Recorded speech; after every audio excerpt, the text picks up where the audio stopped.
Esplanade থেকে শিয়ালদহ পর্যন্ত 2.6 kilometre অংশে সিআরএস কর্তারা পরিদর্শন করে যাত্রী পরিবহনের অনুমোদন দিলেই হাওড়া ময়দান থেকে সল্টলেক সেক্টর 5 পর্যন্ত প্রায় 17 কিলোমিটার দীর্ঘ পথ চলতে শুরু করবে মেট্রোর রেক।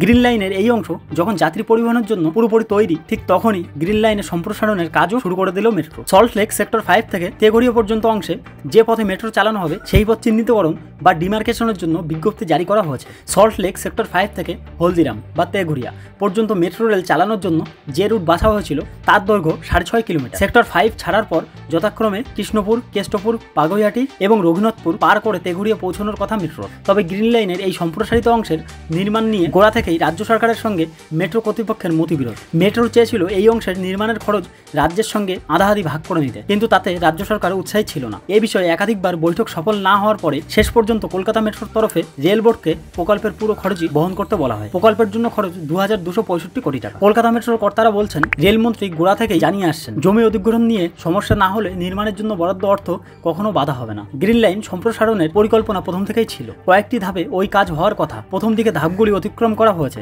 এবার এই অংশের পালা। কলকাতা মেট্রো রেল সূত্রে জানা গিয়েছে সল্টলেক সেক্টর 5 থেকে মেট্রোকে নিয়ে যাওয়া হবে ভিআইপি রোড পার করে কেষ্টপুর খালের উপর দিয়ে হলদিরামের তেঘরিয়া, যেখানে এই রুট শেষ হবে বলে আপাতত ঠিক হয়েছে। সেই জায়গা থেকে বিমানবন্দরের মেট্রো টার্মিনাস 2 কিলোমিটারেরও কম দূরে।